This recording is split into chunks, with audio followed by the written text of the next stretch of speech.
kwantimpoe so abrekuma na ye hu se police for e de car e die him e wo kwantimpoe so asana asem kase pa enesi e wo abrekuma ha se aposifo mienu a wo mote compound ba ko ne enim tokwako esi wo muntem e mankasa de ya na ye ho ahomete se ntokwo ma boa no a ennaendre ya radie eye ntokwa kase a police nankasa ono yenim se de bi omo kase police is our friend no we dey want me anye nhwehwemu kire se wo mo mienu nyina ya police fo sana ye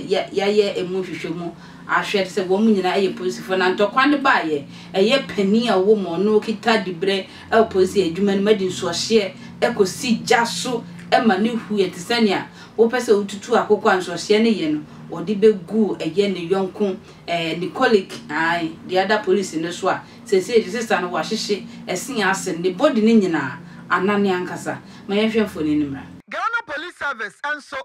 actually police constable be a fan no Alonsi Elizabeth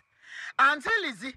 one day I said you ma wodie enya sam ketua yesi ono ankasa ne colleague oye police ni ena enya kasakasa na nka ma de senkuma no na eden we twaba ne yonko ane magya na mko ba bia mbeko na ntokwa so na mbeko a mokwa ya pata se na obi akọ ne fie maami de on de wa hunu se sebi oye police is your friend no ante ase de atoso mienu wa hunu se oye peace officer there be Shade waye mami pa waye ne yonko police ni ba na nya adwombone a woni obi ku ntokwa no aheda ko soja asansuo de asiso se ne obomu o se ye gas o eja na huse potom wa pra no minim so se ofa wodi kan so ni sija so na okoka ntokwa no so beba na ben na wenhwie nkwatimi sei enhwie no wahwie free ni ti so kosi bibia frem se chi nyina minim enhwie nkwa de ntimi pre ni pase yo ma nani ye nyina o nani wo ha chese na so ntem na fono haketo yi pe ene yi free wa disfigure no kra wa se ni nipadua no ankasa prosifo se maami a wodi sa enyambra se ni se wa mitwa no chese wo hwe police ni a victim yi ai wo hwe police ni akasa kakra peace officers mienu na akasa kakra ba muntamu a entokwa okay se nipa de mentime ho ase ba bibi timi se conflict wo ho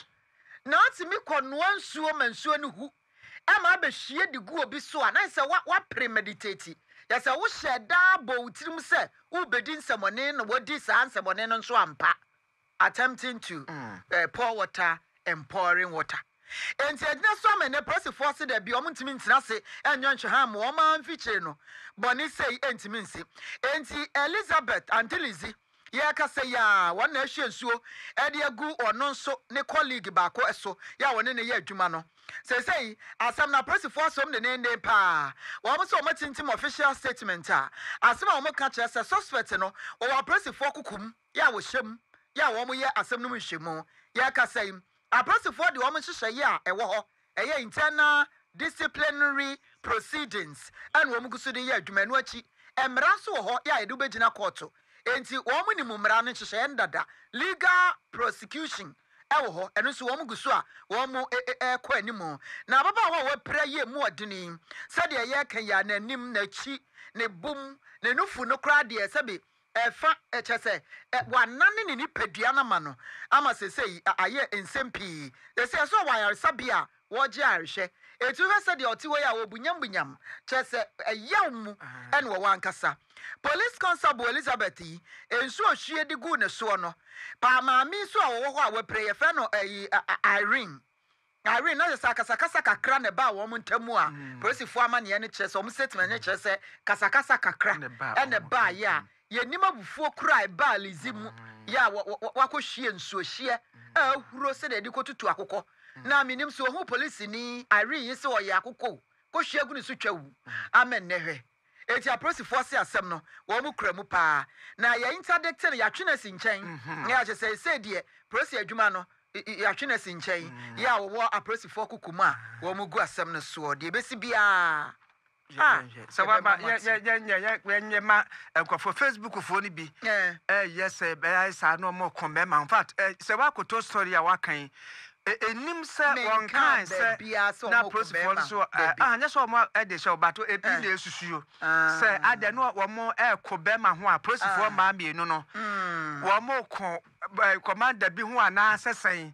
e bata ne de mai e de hwehwemu no akire no de se sa wo mu ano e be bat mu nya botre na mo adwene ya musa mo nya botre na ya ku edum na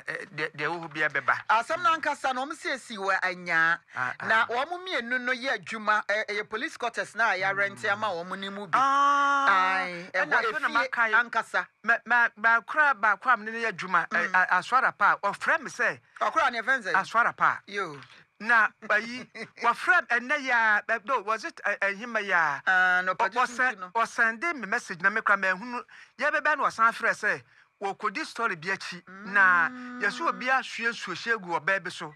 ewo ablekuma ama kwa kode police phone ene store sisi anya no a yes ewo police phone she mo ewo ablekuma area ho no ma ene jurisdiction ni ablekuma ene ko na ye kodi akiri na yes omo station ewo Nima police division ho but omo te anya ablekuma area ho no nti ho na asem ni siye eye fie ena kasakasa ne baaye ena de siye no enti omo guso aya asem no nhwehwemu wom se na eye domestic disagreement enti yenim sa domestic disagreement no say obi apra no ampra ene kofa Anthony was Anthony Asumesi Nidino no Anthony Asumesi Facebook was she is not a police woman mudi ehin ye hwie nsu agu ne so victim nim say bia say de hwie na say de hwie agu no so no de anti Anthony wo feel afoforo bia isro pa bomodna fa dom ye be contact we kire ho na ya hwe oso onim no na wonye Anthony sabre bia osesi ya say ni ya hwie nsu hwie agu no so na wo kire say wosi mu ba ko pe na police woman but ba ko okay o de but ya police statement na ye wo ha no dia Almost mienu no police for baako e de Irene na baako de Elizabeth na de wo hwie nso no ye constable ai na baako na waka ne de ye mama fa ne rank na ama we police for mienu na akuyo ye be sesa update bia won se nhwem chese omu nyina ya police for bi nso se baako na ye police na update bia akuye ntwa me de ba beso akra